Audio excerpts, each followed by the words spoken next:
নমস্কার, কেমন আছো সবাই? আমার চ্যানেলে নতুন একটি ভিডিওর সাথে তোমাদের অনেক অনেক স্বাগত জানাই। আজকের ওয়েদারটা জাস্ট দেখো কি সুন্দর। একটুখানি আগে জাস্ট ঝমঝমিয়ে বৃষ্টি হয়ে গেল।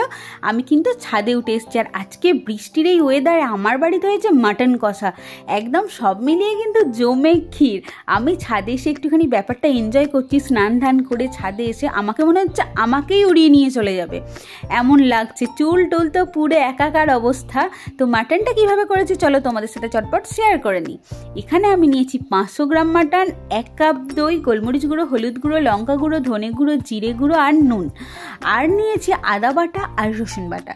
এই সব কিছু একেবারে মাটনের মধ্যে দিয়ে ভালোভাবে এটাকে ম্যারিনেট করে 1 ঘন্টার জন্য কিন্তু আমি রেখে দেব। আর এই ফাঁকে কিন্তু আমি আমার ভাতটাও বসিয়ে দিয়েছি হবার জন্য, কারণ মাটনটা ম্যারিনেট হতে হতে ওইদিকে ভাত হয়ে কিন্তু রেডি হয়ে থাকবে। আর আমি কিন্তু আজকে অন্য কিচ্ছু রান্না করিনি, এই বর্ষার ওয়েদারে শুধু মাটন আর ভাত, ব্যাস এইটাই করেছি। তো ভাতটাও মোটামুটি আমার এখানে হয়েই এসছে, আর কিছুক্ষণ হলেই হয়ে যাবে। আর আমি এইদিকে মাটনটাকেও দেখো ভালোভাবে মাখিয়ে নিচ্ছি। এইভাবে ভালোভাবে মশলাটা মাখাতে হবে যাতে মাটনটার ভেতরে মশলাটা ঢুকে যায়।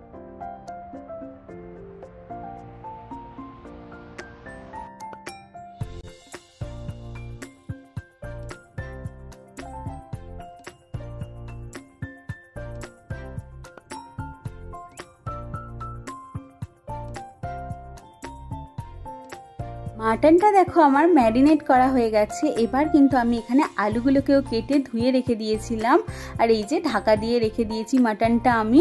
এবার আমি মাংসটা আস্তে আস্তে করতে আরম্ভ করে দেব। 1 ঘন্টা মতো প্রায় হয়ে গেছে। তো আমি এখানে তেল নিয়ে নিয়েছি বেশ কিছু, যেহেতু মাটন করছি সর্ষে তেলটা তো একটু বেশি করে দিতেই হবে, তো তাহলে টেস্টটাও কিন্তু ভীষণ ভালো আসবে। তো আমি ওই তেলের মধ্যে আলুগুলোকে ছেড়ে দিয়েছি আর একটু নুন হলুদ দিয়ে দিয়েছি। নুন হলুদ দিয়ে ভাজলে কিন্তু আলুগুলো বেশ সুন্দর টেস্ট আসে আর বেশ ভালো ক্রিস্পি হয়। তো ওই নুন হলুদ দিয়ে আমি আলুগুলো ভাজছি। আর এইদিকে আদা বাটার ওপর আমি ধনে গুঁড়ো, জিরে গুঁড়ো, লঙ্কা গুঁড়ো, হলুদ গুঁড়ো যা যা কিছু দিয়ে ম্যারিনেট করেছিলাম সেই সমস্ত মশলাগুলো আর একবার করে দিয়ে দিলাম, অল্প অল্প করে দিয়ে জল দিয়ে একটুখানি ভালোভাবে গুলিয়ে রেখে দিলাম। ওই পেস্টটা রেডি করে রেখে দিলাম যাতে আমি যখন কষবো তখন একবারে দিয়ে দিতে পারি। আমি কিন্তু এইভাবেই করি, কেন জানি না, এইভাবে করলে কিন্তু টেস্টটা ভীষণ ভালো আসে। আর এই যে আমার আলু ভাজা হয়ে গিয়েছিল, তারপর আমি এই যে 2টো তেজপাতা দিয়ে দিয়েছিলাম তেলের মধ্যে, আর কিন্তু কোনো গোটা গরম মশলা ফোড়ন দিইনি, শুধু তেজপাতা দিয়েছি। তারপর আমি দিয়ে দিয়েছি পেঁয়াজগুলো তেলের মধ্যে। পেঁয়াজগুলো এখানে ভালোভাবে ভাজা ভাজা করে এসেছি।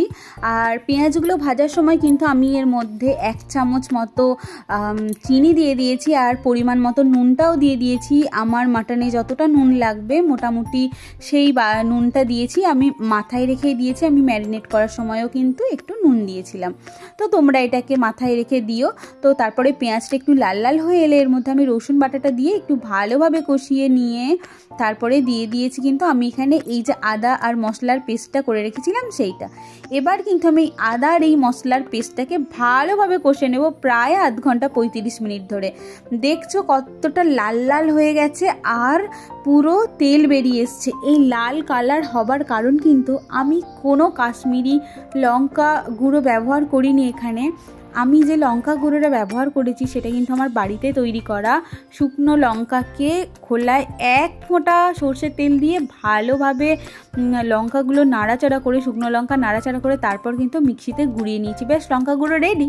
তো এইভাবেই করে নিয়েছি, কিন্তু এই লঙ্কাটা দিয়েই করেছি। আর তুমি কালার দেখো কত সুন্দর এসছে তোমরা, আর টেস্টও কিন্তু খুব ভালো হয়। তো আমি মাটনগুলোও দিয়ে নিয়েছি, আমার মশলা কষানো হয়ে গিয়েছিল। এবার মাটনটা দিয়েও মোটামুটি 1/2 ঘন্টা আমি ভালোভাবে কষাবো, তবেই না মাটনটা খেতে এত টেস্টি হবে। তো দেখো মাটন মোটামুটি আমার এখানে কষে রেডি হয়ে গেছে। আর আমি ওই গামলাটার মধ্যে জলও দিয়ে নিলাম, কারণ ওই গামলাটাতে ম্যারিনেট করেছিলাম মাটনটা, ওতে অনেক মশলা লেগেছিল, তো ওইটা তো ওয়েস্ট করা যাবে না, ওই জলটাই আমি ফুটিয়ে দেব। তো মাটনটা মোটামুটি আমার কষা রেডি হয়ে গেছে। এবার আমি এটাকে প্রেসার কুকারের মধ্যে দিয়ে দেব। এই যে প্রেসার কুকারে দেবার আগে আলুগুলোও আমি মাটনের মধ্যে দিয়ে নিয়েছি, যে আলুগুলো ভেজে তুলে রেখেছিলাম। আলুগুলো দিয়ে মাটনটা এবার ভালোভাবে কষিয়ে নেব। এবার কষানো হয়ে গেছে আমার ভালোভাবে। এবার দেখো আমি প্রেসার কুকারের মধ্যে কিন্তু দিয়ে দিচ্ছি।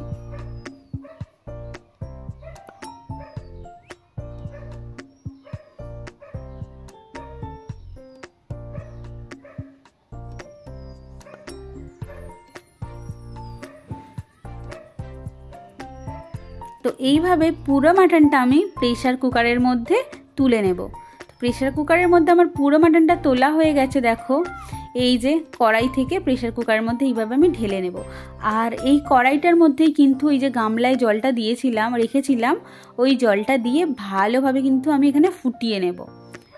এই গরম জলটাই আমি এই প্রেসার কুকারের মধ্যে দেব, তারপরে কিন্তু সিটি দিতে দেব। এখানে আমি কোনো ঠান্ডা জল ব্যবহার করব না। এর ফলে কি হবে বলো তো, টেস্টটা অনেক বেশি ভালো আসবে।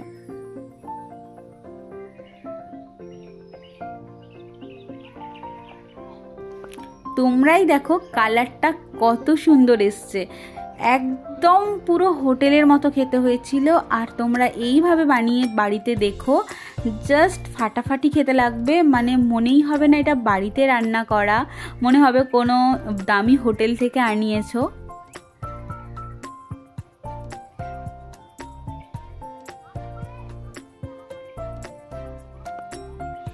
এই যে আমি এখানে ভালোভাবে খুন্তি করে নাড়িয়ে নিচ্ছি যাতে তলা না লেগে যায়।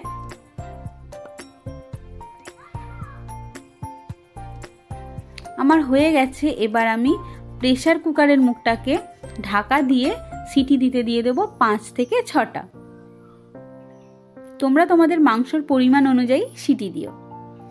এবারে দেখো আমার মাংস রেডি হয়ে গিয়েছিল, আর আমি প্রেসার কুকার থেকে কড়ার মধ্যে আবার ট্রান্সফার করে দিয়েছি, কারণ প্রেসার কুকারের মধ্যে থেকে না আমার দিতে ভীষণই অসুবিধা হয়। তো এই যে আমাদের বাড়িতে না মাটন খাওয়ার মতো আমি, আমার বর আর শ্বশুর কিন্তু আমার মানে বাপি 1 পিসই খায়, 1 পিস আলু 1 পিস মাটন, তার বেশি খায় না। তো এই যে আমরা দুপুরের খাবার দাবার নিয়ে বসে পড়েছি। এখানে মাটন আছে, ভাত আছে আর স্যালাড আছে, ব্যাস আর কিচ্ছু না। দিয়ে বিকেলবেলা আমি একটুখানি ছাদে উঠেছিলাম, আবার ছাদে উঠে গাছগুলো দেখছিলাম। গাছগুলোকে তো দেখে আজকে ভীষণ খুশি মনে হচ্ছিল। আজকে বৃষ্টিও হয়েছে, তার মধ্যে আবার এত হাওয়াও দিচ্ছে, গাছগুলো দুলছিল ভীষণ। আর এই বাহারি গাছগুলোর নিচে কত আগাছা জন্মেছে দেখো। যতই তুলে দিই কয়েকদিন পর গিয়ে দেখি আবার হয়ে গেছে। আর এই যে এই আমার লেবু গাছে একটা মাত্র এরকম ছোট্ট লেবু এসছে দেখো, আর কিন্তু কোনো লেবু নেই। আর এখন সন্ধ্যা হয়ে গেছে। সন্ধ্যাবেলা চাটা খাওয়ার পরে আমি একটুখানি স্কিন কেয়ার করতে চলে এসেছি। এই ভিডিওটা আমার চ্যানেলে অলরেডি পোস্ট করা হয়ে গেছে। তোমরা এই ভিডিওটা চাইলে আমার চ্যানেল থেকে পুরো ভিডিওটা চেক করে নিতে পারো। এই ফেস প্যাকটা কিন্তু ভীষণ ভালো একটা homemade face pack, উপটান face pack. তোমরা যদি এটা সপ্তাহে 2 দিন ইউজ করো তোমরা নিজেরাই এর রেজাল্ট বুঝতে পারবে। তো আমি না বাইরের এইসব প্রোডাক্ট বেশি ব্যবহার করি না, ফেস প্যাক টেস প্যাক। আমি পার্লারে গিয়েও ফেসিয়াল অতটা করাই না, আমি যতটা করি বাড়িতেই করার চেষ্টা করি। তাই মানে আমার স্কিনে অত প্রবলেমও আসে না।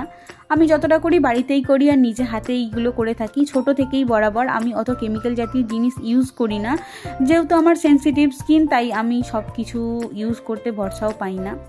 তো এই ভিডিওটা আমার চ্যানেলে পুরোটা আছে, তোমরা চাইলে গিয়ে চেক করে নিও। আর কোনো প্রশ্ন থাকলে আমাকে অবশ্যই কমেন্ট সেকশানে করো। আর এই যে হয়ে গেছে আমার মুখে ফেস প্যাক লাগিয়ে ধুয়ে নিয়েছি। তারপর আমি চলে এসেছি এখানে অল্প করে একটুখানি টক দই পাততে। তো তোমরা হয়তো শর্টসে অলরেডি দেখেই নিয়েছো, অল্পই দুধ ছিল, ভাবলাম একটুখানি টক দই পাতি, অনেক দিন পাতিনি। তো টক দইটা ভালোই বসেছিল, একটু জাস্ট জল হয়ে গিয়েছিল, গরুর দুধ দিয়ে পেতেছিলাম তো সেই জন্য। আজকের ভিডিওটা আমার এতটাই ছিল, আশা করছি তোমাদের একটু হলেও ভালো লেগেছে। যদি ভালো লেগে থাকে তাহলে অবশ্যই আমার চ্যানেলটা সাবস্ক্রাইব করে দিয়ে আমার পাশে থাকবে, আর তোমার ফ্রেন্ড এবং ফ্যামিলির সাথে অবশ্যই শেয়ার করে দেবে। তো চলো বাকি ভিডিওটা দেখতে থাকো।